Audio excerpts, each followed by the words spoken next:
नमस्कार। आदर्श विद्या मंदिर द्वारा संचालित ऑनलाइन कक्षाओं में आपका स्वागत है। कक्षा 10 के लिए संस्कृत में अपन पढ़ रहे थे संधि।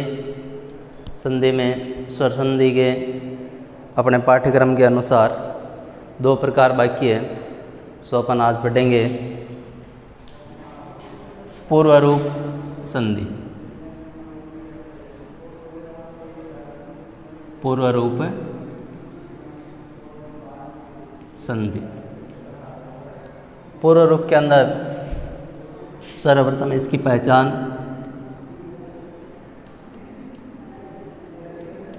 क्या स्थिति होगी तो हमें पता चलेगा कि पूर्व रूप स्थिति का उदाहरण है। इसके लिए इसकी पहचान एंग, पदांत एंग, पदांत एंग। एंग का मतलब है ए या ओ के बाद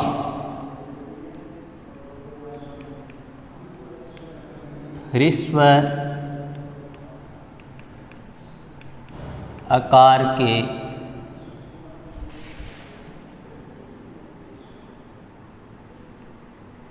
रहने पर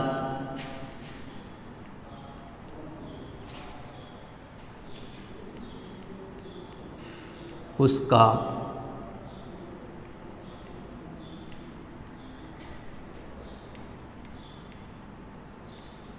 अवग्रह चिन्ह बना दिया जाता है।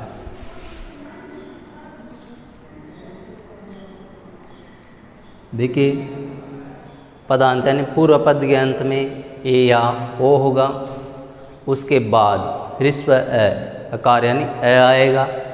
ऐसी स्थिति हो तो उसका रहने पर उसका अवग्रह चिन्ह यानी जो ह्रस्व आकार है उस ह्रस्व आकार का अवग्रह चिन्ह बना दिया जाता है। उसके अंदर देखिए, अपन इसको ऐसे भी समझ सकते हैं, पूर्व पद के अंदर ए या ओ और उत्तर पद के अंदर अ होगा, यानी ये स्थिति होगी। पहचान के लिए ये स्थिति होगी, इससे पता चलेगा कि ये पूर्व रूप संधि का उदाहरण। ऐसी स्थिति हो तो इसमें परिवर्तन सिर्फ इतना होता है, ये जो अ है इसके स्थान पर अवग्रह चिन्ह बना दिया जाता है और कोई परिवर्तन इसमें नहीं होता है। तो इसका ध्यान रखिए, मेन बस ये इतना है, इसका ध्यान रखिएगा। पूर्व पद के अंत में ए या ओ और उसके बाद में ह्रस्व अ, ऐसी स्थिति हो तो ये जो बाद वाला अ आता है इसके स्थान पर अवग्रह चिन्ह बना दिया जाता है और कोई परिवर्तन नहीं होता। उदाहरण देखिए इसके, जैसे को प्लस आपी। इस पद के अंत में देखिए, इन दोनों में से कोई एक ओ आ रहा है, ओ इनमें है। यहाँ पर देखिए उत्तर पद का प्रथम वर्ण यहाँ पर देखिए अ होना चाहिए, अ है। अब इसका संधि करते समय इसमें सिर्फ ये जो अ है यहाँ का, इसके स्थान पर अवग्रह चिन्ह बनाना है और कोई परिवर्तन नहीं होगा। अब अपन इसको हल करेंगे तो सीधा को अ के स्थान पर अवग्रह चिन्ह हो गया, आगे का जो है उसको ज्यों का ज्यों लिख दो, ये बन गया को अपी। इस प्रकार से कोई भी उदाहरण हल किया जा सकता है। दूसरा उदाहरण जैसे मैंने लिखा हरे प्लस अव, हरे प्लस अव। यहाँ पर देखिए ए आ रहा है, बाद में ह्रस्व अ भी है, तो सीधा ये जो अ है इसके स्थान पर अवग्रह चिन्ह बन जाएगा और ये नाम बन गया हरे अव। इस प्रकार से कोई भी उदाहरण हल किया जा सकता है। पूर्व रूप संधि आपके एकदम सरल संधि है, इसको पहचान है, ये इतना सा ध्यान में रखिएगा। इनके बाद में हल करते समय जो अ आता है उस अ के स्थान पर अवग्रह चिन्ह बना दिया जाता है। और विच्छेद करना हो, संधि युक्त पद से विच्छेद करना हो, जैसे यह उदाहरण है, यह उदाहरण है, या कोई दूसरा उदाहरण जैसे मैंने लिख दिया सो अपी, विच्छेद करना है, तो तो भी इस अवग्रह चिन्ह से पता चल जाता है। पूर्व रूप के अंदर ये अवग्रह चिन्ह आता है, अवग्रह चिन्ह से पता चल जाता है। अवग्रह चिन्ह के स्थान पे अ होता है, अ सहित आगे का भाग, ये जो अ सहित है प्लस के चिन्ह के बाद में रहता है, और ऐसे पहले का जो है वो पहले रहता है, एकदम सरलता से विच्छेद भी हो सकता है। तो इस प्रकार से ये थे अपने पूर्व रूप संधि।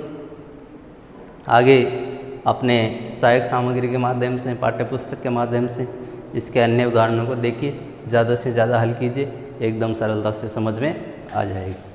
आगे अपन इसी में पढ़ते हैं। अपने पाठ्यक्रम में एक और संधि है, स्वर संधि का ही भेद, वो है पररूप।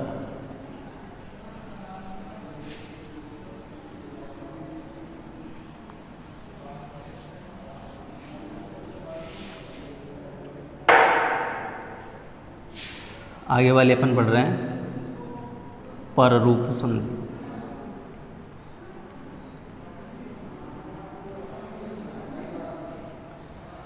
पररूप की पहचान इसके अंदर रहेगा आपकी अकारांत उपसर्ग। अकारांत उपसर्ग, अकारांत उपसर्ग का मतलब है 3 उपसर्ग है, एक तो है प्र, एक है उप और एक है औ। ये तीनों उपसर्ग अकारांत उपसर्ग है। अकारांत उपसर्ग, अकारांत का मतलब है जिस उपसर्ग के अंत में अ हो। प्र में अ है, उप में अ है, औ में अ है। अकारांत उपसर्ग के बाद, अकारांत उपसर्ग के बाद ए या ओ आए तो वहाँ पूर्व रूप एकादेश होता है। पररूप एकादेश, पररूप एकादेश होता है। पररूप एकादेश, पररूप एकादेश का मतलब बाद वाला वर्ण, पररूप एकादेश होता है। यहाँ पर अपन लिख भी सकते हैं पररूप, पररूप का मतलब है बाद वाला वर्ण, पररूप यानी बाद वाला वर्ण।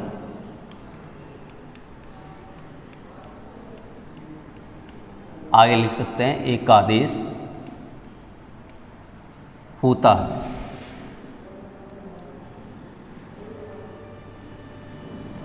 ठीक है, देखिए अकारांत उपसर्ग यानी कि पूर्व पद के अंदर 3 उपसर्ग है, प्र, उप और औ।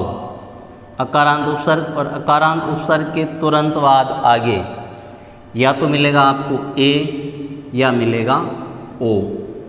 ऐसी स्थिति हो तो पररूप एकादेश होता है, यानी कि यहाँ इनकी जो मात्रा है पहले वाले पद के अंत में लग जाएगी। जैसे उदाहरण है, जैसे मैंने लिखा प्र प्लस एजते। अब देखिए यहाँ पर इन तीनों में से कोई एक अकारांत उपसर्ग, जैसे प्र आ रहा है, प्र इनमें है, बाद में ए या ओ इनमें से कोई होना चाहिए, तो ए आ रहा है। अब परिवर्तन पूर्व रूप एकादेश यानी बाद वाला वर्ण, यानी इस ए की मात्रा इस पहले वाले अकारांत जो उपसर्ग आ रहा है उसके साथ लग जाएगी और बाकी जो का जो जोड़ करके लिख दिया जाएगा। तो ये नाम बन गया आपके परेजते। ठीक है, और विच्छेद करना हो तो भी आसानी से इसमें पहचान हो जाती है। पूर्व पद में इनमें से देखिए यहाँ पर प्र, उप या औ कोई ना कोई मिलेगा और इससे पहचान हो जाएगी। तो अकारांत जो उपसर्ग है उसको अलग कर दीजिए, मात्रा एक की है तो ए सहित आगे का भाग आगे लिख दीजिए, ओ की है तो ओ सहित आगे का भाग आगे लिख दीजिए। तो इस प्रकार से इसकी पहचान भी हो जाती है। दूसरा उदाहरण कोई भी दीजिए, मैंने लिखा उप प्लस औषधि। अकारांत उपसर्ग इन तीनों में से कोई एक उप आ रहा है, बाद में ए या ओ आ रहा है। अब सीधी इस ओ की मात्रा यहाँ लग जाएगी, तो ये नाम बन जाएगा उपौषधि। इस प्रकार से संधि युक्त करना और विच्छेद करना हो तो पूर्व पद में यहाँ पर शुरू में देख लीजिए इन तीनों में से कोई एक उपसर्ग मिलेगा और इसकी पहचान हो जाएगी। ए और ओ की जो मात्रा होती है उस सहित आगे का भाग आगे कर दीजिए और पीछे का पीछे कर दीजिए। ये थी अपने पररूप संधि। तो स्वर संधि में से कक्षा 10 के पाठ्यक्रम में जितने भी संधियाँ हैं अपन सारे पढ़ चुके हैं। आगे अपन इसमें पढ़ते हैं व्यंजन संधि।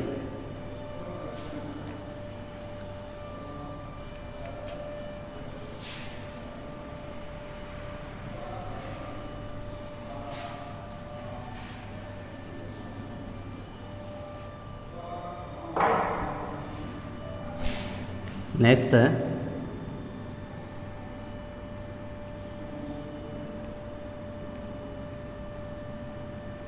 व्यंजन संधि। सर्वप्रथम व्यंजन संधि की परिभाषा। व्यंजन संधि कहाँ पर होती है, इसकी परिभाषा। व्यंजन संधि की सीधी सी एकदम सरल परिभाषा है। जहाँ व्यंजन वर्ण के साथ किसी व्यंजन वर्ण या स्वर वर्ण का मेल होता है वहाँ व्यंजन संधि होती है। तो इसमें अपन लिख सकते हैं जहाँ व्यंजन वर्ण के साथ किसी व्यंजन वर्ण या स्वर वर्ण का मेल हो वहाँ व्यंजन संधि होती है। ये तो इसकी परिभाषा, यानी कि इसके अंदर पूर्व पद व्यंजन के साथ व्यंजन का मेल हो सकता है, व्यंजन के साथ स्वर का मेल हो सकता है। इनसे जो भी परिवर्तन होता है, विकार होता है, उसको अपन व्यंजन संधि कहते हैं। फिर व्यंजन संधि के प्रकार। व्यंजन संधि अनेक प्रकार की है, उसमें अपन उन्हीं को देखना हमें जो अपने पाठ्यक्रम में। व्यंजन संधि में अपने कक्षा 10 के पाठ्यक्रम में एक तो है जसत्व संधि और दूसरी है अनुस्वार और तीसरी है परसवर्ण। ये 3 संधियाँ अपने कक्षा 10 के पाठ्यक्रम में है। अब इन तीनों में से अपन अभी पढ़ेंगे जसत्व संधि। ठीक है।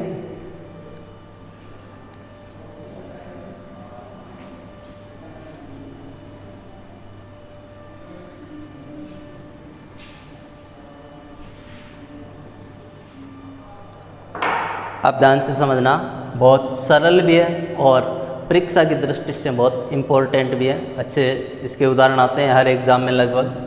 तो अपन अभी पढ़ रहे हैं व्यंजन संधि में जसत्व संधि।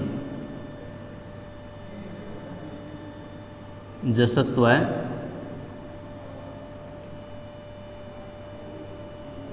संधि। सर्वप्रथम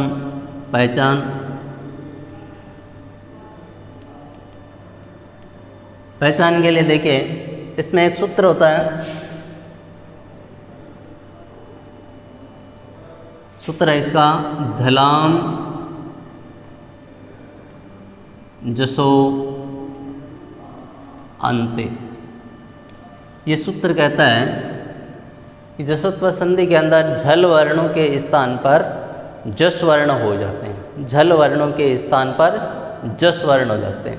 अब हमें समझना ही है झल वर्ण क्या है, जस वर्ण क्या है और किस प्रकार से इसमें कैसे परिवर्तन होते हैं। इसमें अपन और इसको सरलता से समझने के लिए इसमें लिख सकते हैं, अर्थात झल वर्ण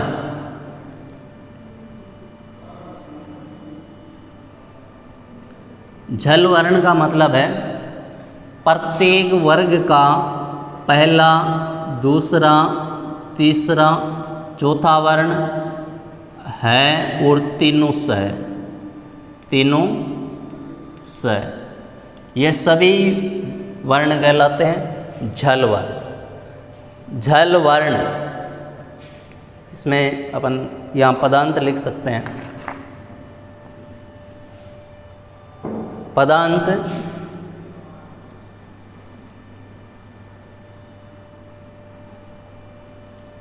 झल वर्ण के बाद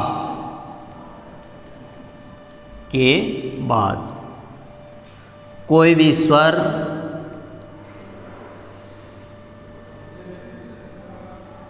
या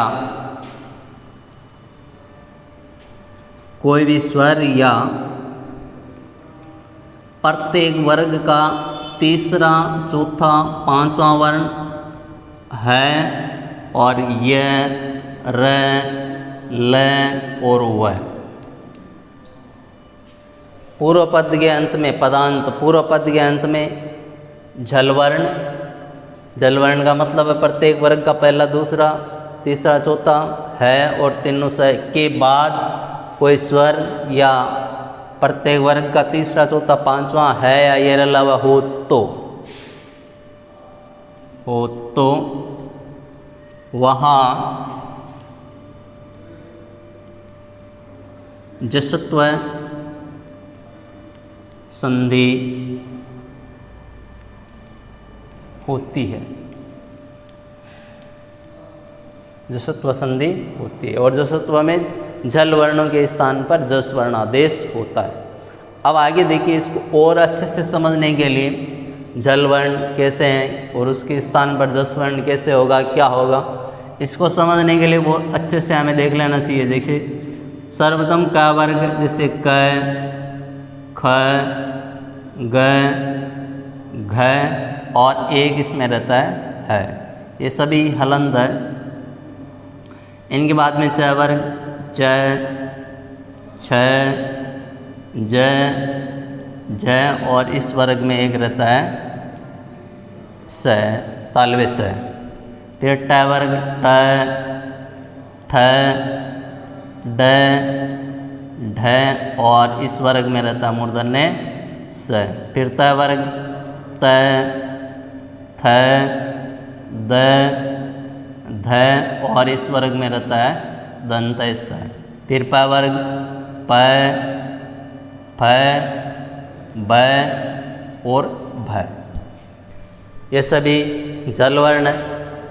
इनके बाद में आगे मैंने अभी आपको बताया प्रत्येक वर्ग का तीसरा, चौथा, पांचवा वर्ण है, य, र, ल और व, ये सभी हलंत है। ये हो तो झल के स्थान पर जस होते हैं। जल का मतलब ये सभी व्यंजन है और जस वर्ण का मतलब है ये सभी, प्रत्येक वर्ग का जो तीसरा वर्ण होता है वो जस वर्ण कहलाता है। तो ऐसी पूर्व पद के अंत में इनमें से कोई भी हो, उत्तर पद में यह वर्ण हो तो झल इनमें से कोई भी वर्ण आता है उसके स्थान पर यह बना दिया जाता है। जैसे उदाहरण लिखा मैंने, वाक प्लस ईशा, वाक प्लस ईशा। पूर्व पद के अंत में देखना है इनमें से कोई भी एक वर्ण मिलेगा।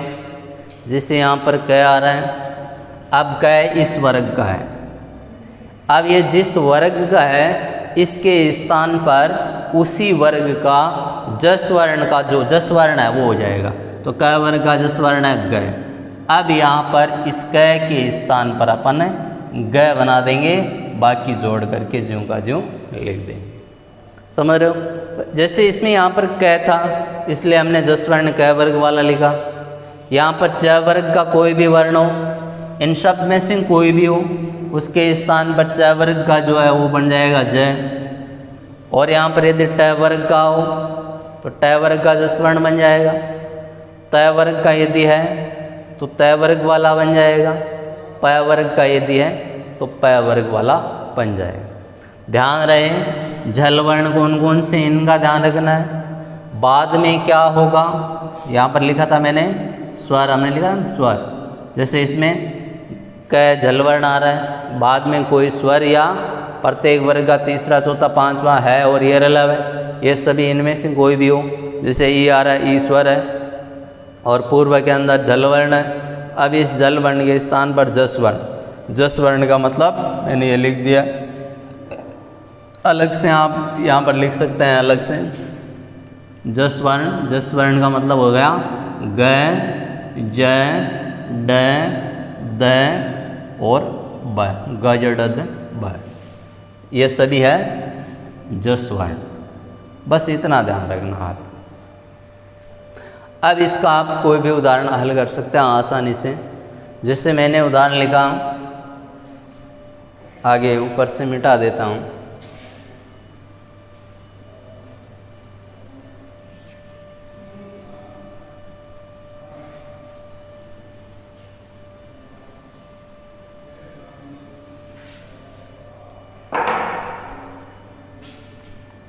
क वर्ग का उदाहरण, जैसे क वर्ग का यहाँ पर क आया था, इसका उदाहरण हमने समझा। आगे वाला जैसे इसमें हमने देखिए, जैसे सत्य अपने जगत प्लस ईश।